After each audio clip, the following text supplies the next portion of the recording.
రాష్ట్ర మాజీ ముఖ్యమంత్రి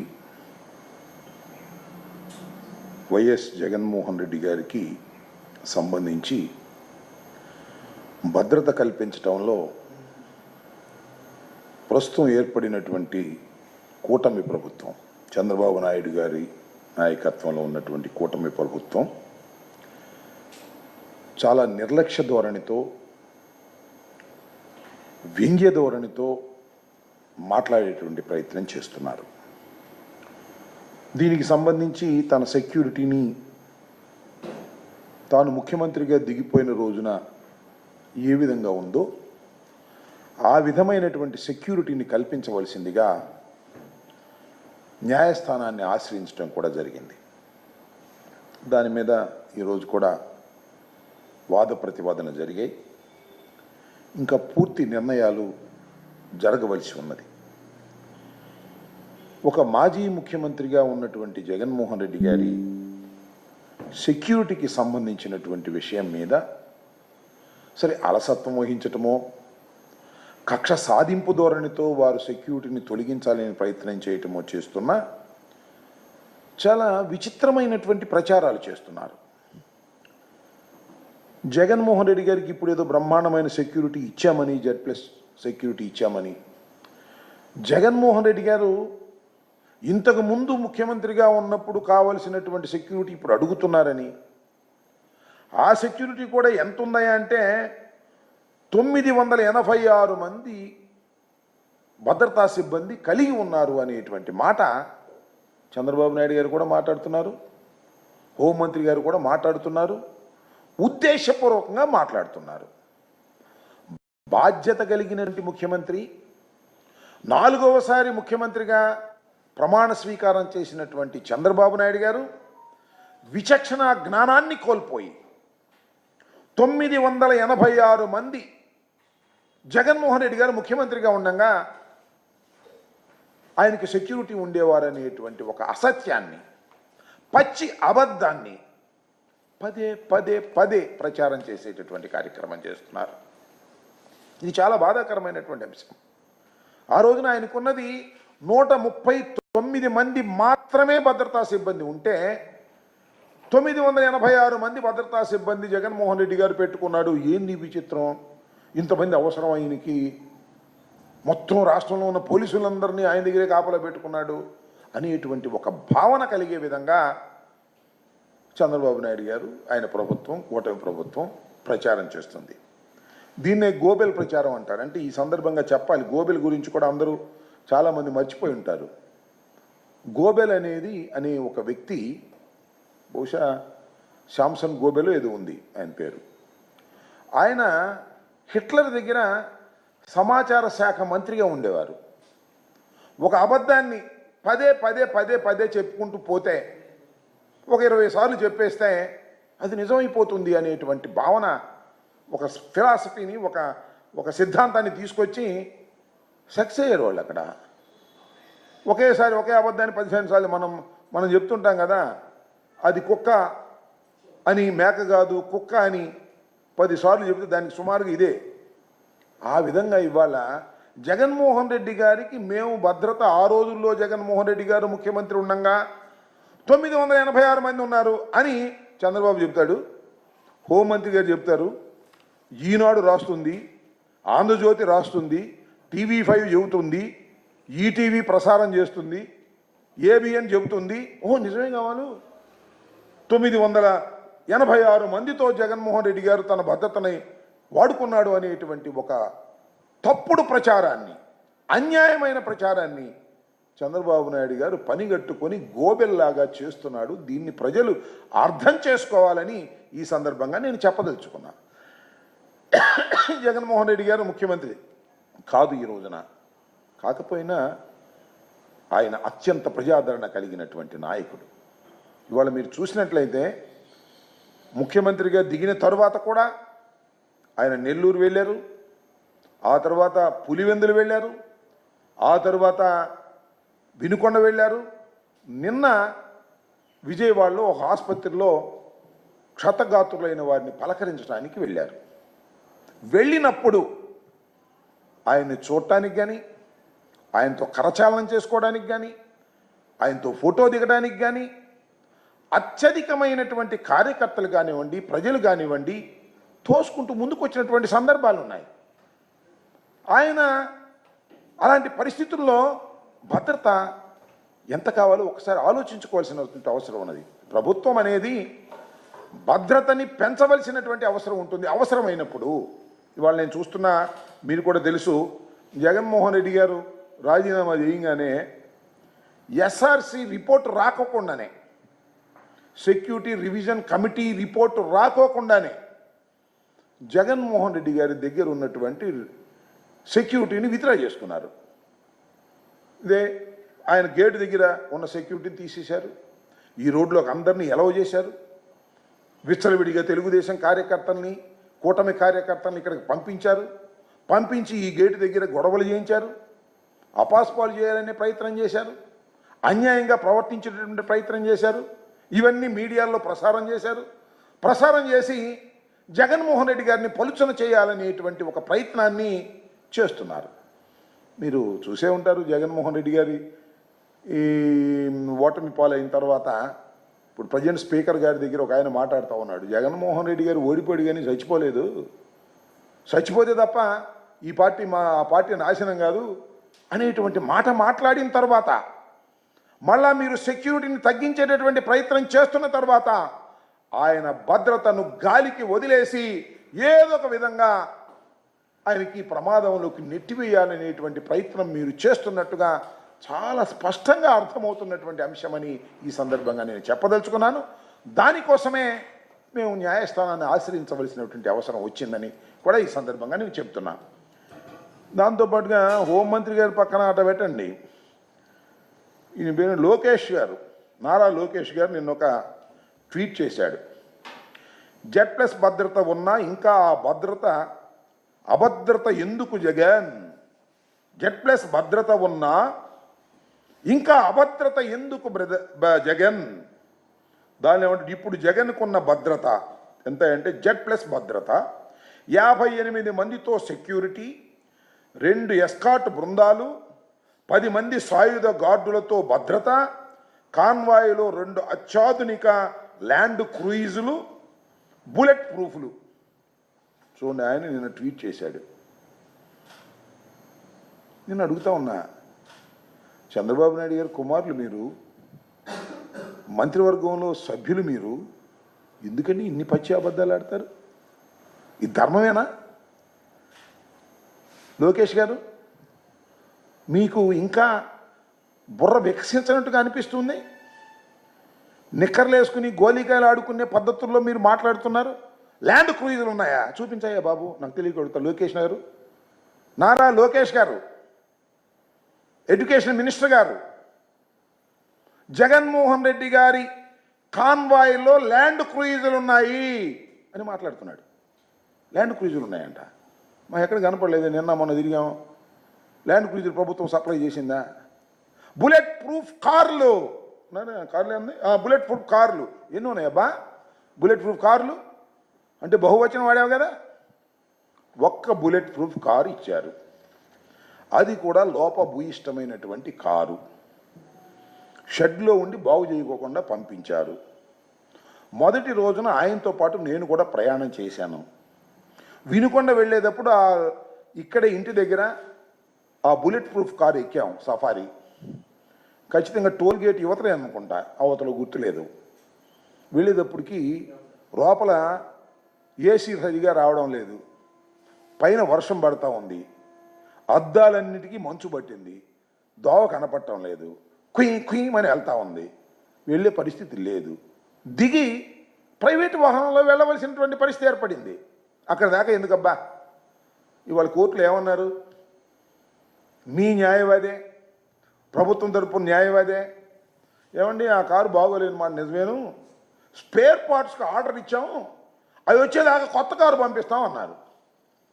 ఏంది నారా లోకేష్ గారు, మీరు మాట్లాడే మాటలు, మీరు చేసే ట్వీట్లు ఏం మాట్లాడారు? మీరు ఏం అంటున్నారు? మీరు ఇది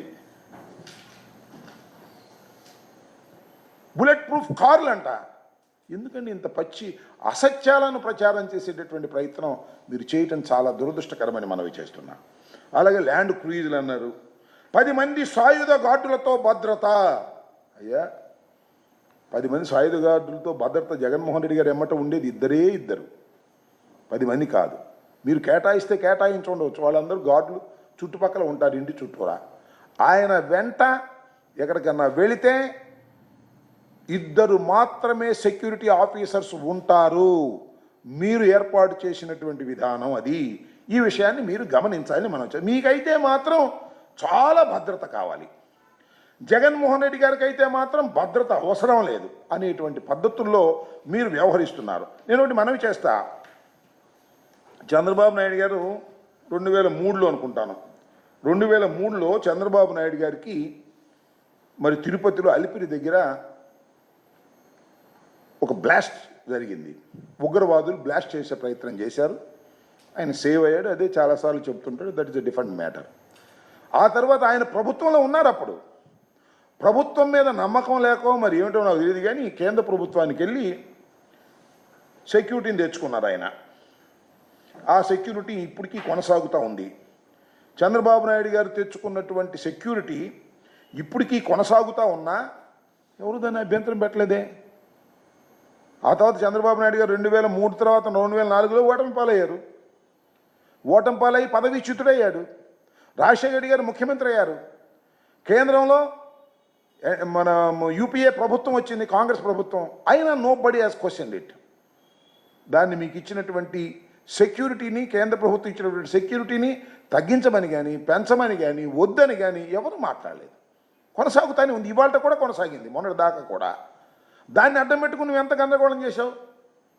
అంగళ వెళ్ళినప్పుడు వాళ్ళని అడ్డం పెట్టుకుని రెచ్చగొట్టి పోలీసుల మీదగా దాడులు చేయించినటువంటి సందర్భం. నువ్వు మాత్రం నీకు సెక్యూరిటీ పెట్టుకున్నావు, కేంద్ర ప్రభుత్వం ఇచ్చినటువంటి సెక్యూరిటీ. వీళ్ళేమో చివరికి ఒక కానిస్టేబుల్ కన్ను పోయినటువంటి పరిస్థితి కూడా మనం చూసామని మనం చేస్తున్నాం. దాన్ని ఆ విధంగా మీరు ఉపయోగించుకున్నప్పటికీ కూడా ఏ రోజున కూడా మీ సెక్యూరిటీ గురించి, మీ భద్రత గురించి ఎక్కడా కూడా తగ్గించేటటువంటి ప్రయత్నం చేయకపోగా మీకు అలాంటి సౌకర్యాన్ని కల్పించినటువంటి పద్ధతి. మీరు అపోజిషన్ లీడర్గా ఉన్నప్పుడు కరగట్ట మీద ఎంతమంది సెక్యూరిటీని పెట్టారు, పోస్టులు పెట్టారు. ఇవాళ మీరు వచ్చేసి జగన్మోహన్ రెడ్డి గారికి సెక్యూరిటీ తొలగించేసి ఏదో చెయ్యాలనేటువంటి కుట్ర జరుగుతున్నది అనేటువంటి అనుమానాలు కలిగించేటటువంటి ప్రయత్నం మీరు చేస్తున్నారు కదా. మీరు కానీ మీ అబ్బాయి కానీ హోంమంత్రి గారు కానీ ఇష్టం వచ్చినట్టు మాట్లాడుతున్నారు. జగన్మోహన్ రెడ్డి గారి మీద ముఖ్యమంత్రి కాకముందు విశాఖపట్నం ఎయిర్పోర్ట్లో దాడి జరిగింది. సరే, దాన్ని మీరు వ్యంగ్యంగా అది కోడి కత్తి, ఆ కత్తి, ఈ కత్తి అనేటువంటి మాటలు మాట్లాడి పలచన చేసేటటువంటి ప్రయత్నం మీరు చేశారు. ఆ రోజున గాయమయ్యి ఆసుపత్రిలోకి వెళ్ళినటువంటి సందర్భం కూడా ఈరోజు గుర్తు చేస్తున్నాం. అంతేకాదు, మొన్న ముఖ్యమంత్రిగా ఉన్నప్పుడు కూడా వారి మీద రాయి విసిరి ప్రయత్నం చేశారు. రాయి తగిలింది, గాయమైంది. దాన్ని కూడా వ్యంగ్యంగా మాట్లాడి ఇందా గోబెల్ ప్రచారంలాగా ఈటీవీ, TV5, ABN, ఈనాడు పేపరు, మీరు, మీ అబ్బాయి, హోంమంత్రి, ఇంకో మంత్రి చెప్పి ఏమి అంత బాగానుంది అనేటువంటి ప్రయత్నాలు మీరు చేసి మసిపూసి మారేడికాయ చేయాలనేటువంటి ప్రయత్నం చేస్తున్నారు. జగన్మోహన్ రెడ్డి గారికి ఉన్నటువంటి సెక్యూరిటీని మీరు కావాలని ఎస్ఆర్సి రివిజన్ కమిటీ యొక్క నిర్ణయం లేకోకుండా మార్చి ఇవాళ ఏదో తప్పుడు ప్రచారం చేసేటటువంటి కార్యక్రమం నారా లోకేష్ గారు, ఈ నిక్కర్లు వేసుకునేటువంటి మంత్రి గారు ఈ రకమైన ప్రచారం చేస్తున్నారు. ఆయనకి ఇంకొక విషయం మీరు చెప్పాలి ఈ సందర్భంగా. ఇది చూడండి, నారా లోకేష్ గారు సెక్యూరిటీ ముందు ఎంతమంది ఉన్నారు, వెనక ఎంతమంది ఉన్నారు, ఒకసారి చూసేవాళ్ళు లెక్కేయండి. ఈయనకైతే ఇంత సెక్యూరిటీ కావాలి. ఇంకో విషయం చెప్పనా, నాకు తెలిసినంత వరకు ఇది ఇప్పుడు ఇది కాదు, ఈ ఎన్నికల సమయంలో ఆయన ఇప్పుడు మంత్రి కాదు, ఎమ్మెల్యే కాదు, కేవలం చంద్రబాబు నాయుడు గారి కుమారుడు మాత్రమే. చంద్రబాబు నాయుడు గారి కుమారుడికి మాత్రమే ఇంత కావాలి. ముఖ్యమంత్రిగా పనిచేసినటువంటి వ్యక్తి, మాజీ ముఖ్యమంత్రి రాజశేఖర రెడ్డి గారి కుమారుడు, అత్యంత ప్రజాదరణ కలిగిన, క్రేజ్ కలిగిన, ఆకర్షణ కలిగిన జగన్మోహన్ రెడ్డి గారికి మాత్రం డొక్కు కారు ఒకటి ఇచ్చి దాని స్పేర్ పార్ట్స్ కూడా లేనటువంటి పరిస్థితి కల్పించి ఆయన తిరుగుతూ ఉంటే ల్యాండ్ క్రూయిజర్లు సప్లై చేశామని అసత్యం మా మాటలు మాట్లాడే దౌర్భాగ్యానికి ఈ ప్రభుత్వం దిగజారటం చాలా దురదృష్టకరమని కూడా ఈ సందర్భంగా నేను చెప్పదలుచుకున్నాను. ఇవాళ తక్షణమే నేను మనవి చేసేది ఏంటంటే ఒక్కసారి ఆలోచన చేయండి, హుందాగా ప్రవర్తించండి. చంద్రబాబు నాయుడు గారు మాజీ ముఖ్యమంత్రి అయ్యారు, రాజశేఖర రెడ్డి గారు మాజీ ముఖ్యమంత్రి అయ్యారు, మీరు జగన్మోహన్ రెడ్డి గారు మాజీ ముఖ్యమంత్రి అయ్యారు. ఎవ్వరు ఏది శాశ్వతం కాదు, ఎప్పుడు ఏదైనా జరగవచ్చును. బళ్ళు ఓళ్ళు అవుతాయి, ఓడలు బళ్ళు అవుతాయి, చరిత్ర చూస్తే అర్థమవుతుంది. కాబట్టి కక్ష సాధింపుతో దుష్ప్రచారం చేయకండి. 986 మంది జగన్మోహన్ రెడ్డి గారు పేడేసుకున్నాడు అనేటువంటి మాట మాట్లాడుతున్నారు. కేవలం 139 మంది మాత్రమే ఉంటే ఇలాంటి తప్పుడు ప్రచారాలు చేసి జగన్మోహన్ రెడ్డి గారిని పలుచన చేయాలనేటువంటి కార్యక్రమాలు మీరు ఉద్దేశపూర్వకంగా చేస్తున్నారు. లోకేష్ లాంటి ఇన్మెచ్యూర్డ్ పొలిటీషియన్స్ కూడా దీని గురించి మాట్లాడుతున్నారు. దురదృష్టంగా ల్యాండ్ క్రూయిజర్లు 2 ఉన్నాయి, 2 ల్యాండ్ క్రూయిజర్లు, 2 బుల్లెట్ ప్రూఫ్ బుల్లెట్ ప్రూఫ్ వాహనాలు అనేటువంటి మాటలు మాట్లాడటం చాలా దురదృష్టకరమైనటువంటి వ్యవహారం. కాబట్టి జగన్మోహన్ రెడ్డి గారి భద్రతను పటిష్టం చేయవలసినటువంటి అవసరం ఉన్నదని మా అభిప్రాయం. దానికి ప్రభుత్వం ఎవరేదైనా ప్రభుత్వం, ఇవాళ మా ప్రభుత్వం కాకపోవచ్చు, మీ ప్రభుత్వం అధికారంలో ఉండవచ్చు, బట్ మాజీ ముఖ్యమంత్రి ఆయన. అప్పుడప్పుడు అంటారు పులివెందుల ఎమ్మెల్యే అంటే పులివెందుల ఎమ్మెల్యే అంతో ఆయన అంతే, ఒక ఎమ్మెల్యే అంతో అంతే అనేటువంటి సంకేతాలు పంపుతున్నారు. అది కరెక్ట్ కాదు. ఆయన పులివెందుల ఎమ్మెల్యే అయినా ఈ రాష్ట్రానికి మాజీ ముఖ్యమంత్రి కుమారుడు. ప్రజలు ఆశీర్వదిస్తే మళ్ళా ముఖ్యమంత్రి అవ్వదగిన కెపాసిటీస్ ఉన్నటువంటి వ్యక్తి జగన్మోహన్ రెడ్డి గారు. అలాంటి జగన్మోహన్ రెడ్డి గారిని పలుచన చేసి మాట్లాడటమో, ఆయన మీద అపవాదులు వేయటమో, ఆయన మీద పదే పదే దుష్ప్రచారం చేయటమో, ఆయన భద్రతను తగ్గించటమో. నేను ఈ మధ్యన విన్న ఒక పత్రిక కోర్ కమిటీ సమావేశంలో మాట్లాడుకుంటూ అన్నారంట, మాకున్న సమాచారం, జగన్మోహన్ రెడ్డి గారు భద్రత తగ్గించాలి, ఆ జగన్మోహన్ రెడ్డి గారు ఉంటే తెలుగుదేశం బతకదు, ఆయన ఏదైనా చేస్తే బాగుండు అనేటువంటి మాటలు మాట్లాడుకుంటున్నటువంటి సందర్భాలు కోకొల్లలుగా కనిపిస్తూ ఉన్నాయి.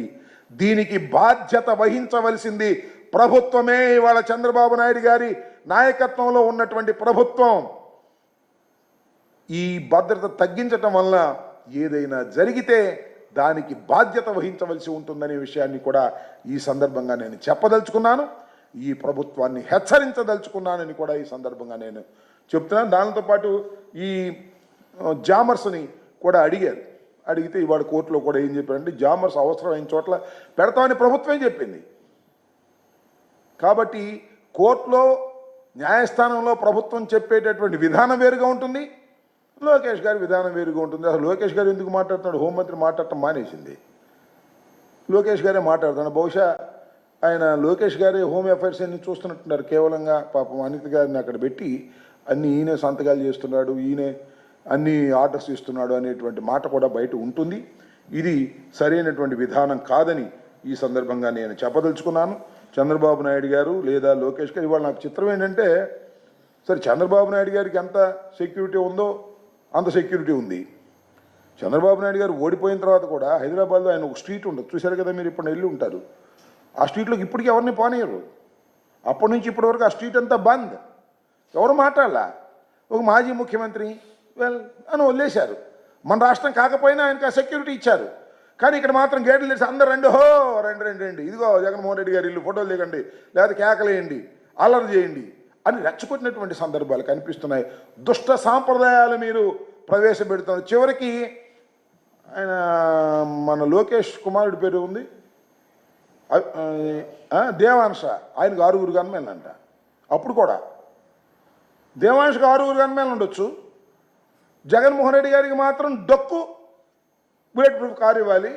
అదేమంటే 2 ల్యాండ్ క్రూయిజర్ అని లేనిపోని అబద్ధాలు చెప్పేటటువంటి కార్యక్రమం చేస్తున్నారు. చెప్తున్నా మంత్రివర్యులకి, అబద్ధాలు చెప్పవద్దు, అబద్ధాలు ట్వీట్ చేయవద్దు. మీరు ఒక బాధ్యత కలిగినటువంటి, దో యు ఆర్ ఇన్మెచ్యూర్డ్, నువ్వు ఒక బాధ్యత కలిగినటువంటి పదవిలో ఉన్నావు మీ నాన్నగారి వల్ల. ఆ రకంగా వ్యవహరించి హుందాతనంగా వ్యవహరించే కార్యక్రమం చేయాలని ఈ సందర్భంగా నేను చెప్తున్నాను. దీనికి సమాధానం చెప్పమని కూడా చెప్తున్నా. 2 ల్యాండ్ క్రూయిజర్లు ఎక్కడ ఉన్నాయో ఖచ్చితంగా లోకేష్ గారు సమాధానం చెప్పమని కూడా ఈ సందర్భంగా మీ ద్వారా పత్రికా ముఖంగా వారిని అడుగుతున్నాను. ఇలాంటి అసత్య ప్రచారాలు దయచేసి చేయవద్దని. మీకైతేనేమో అంతా సెక్యూరిటీ కావాలి, ముఖ్యమంత్రి కాకపోయినా సెక్యూరిటీ కావాలి, అపోజిషన్ లీడర్గా ఉన్న సెక్యూరిటీ కావాలి, 10 సంవత్సరాలు అధికారంలో లేకపోయినా సెక్యూరిటీ కావాలి. జగన్మోహన్ రెడ్డి గారు ఓటమి పాలైతే మాత్రం ఆయనకి సెక్యూరిటీ అవసరం లేదు, ఉండ సెక్యూరిటీ అద్భుతంగా ఉందనేటువంటి తప్పుడు ప్రచారాలు చేస్తున్నారు. 900 పైసలు కానిస్టేబుల్స్ వాడుకున్నారనేటువంటి మాట మాట్లాడుతున్నారు, విచ్ ఈజ్ ఫాల్స్.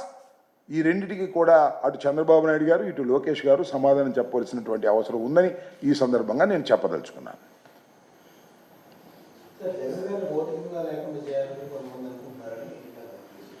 నేను చెప్పటం కాదబ్బా, మీరు సోషల్ మీడియాలో కంప్లైంట్ ఏమి ఇచ్చేది అవసరం లేదు. ఎందుకు చెప్తున్నాం కదా, కంప్లైంట్ ఇచ్చేదే ఉంది.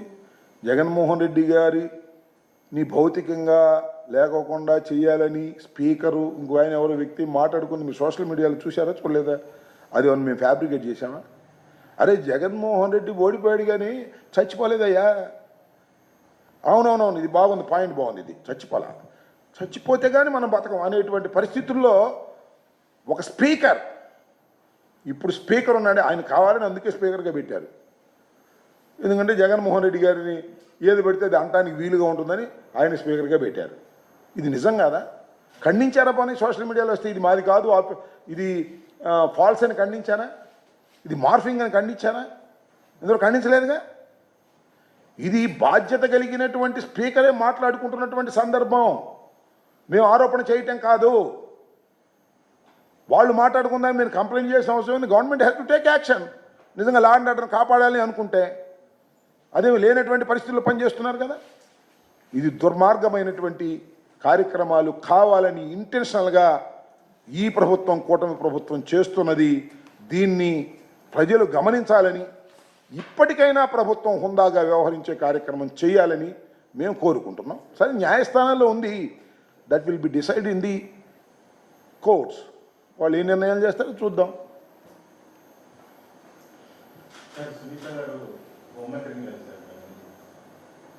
కలవచ్చు ఏముంది హోంమంత్రి, నాకు అర్థం కదా.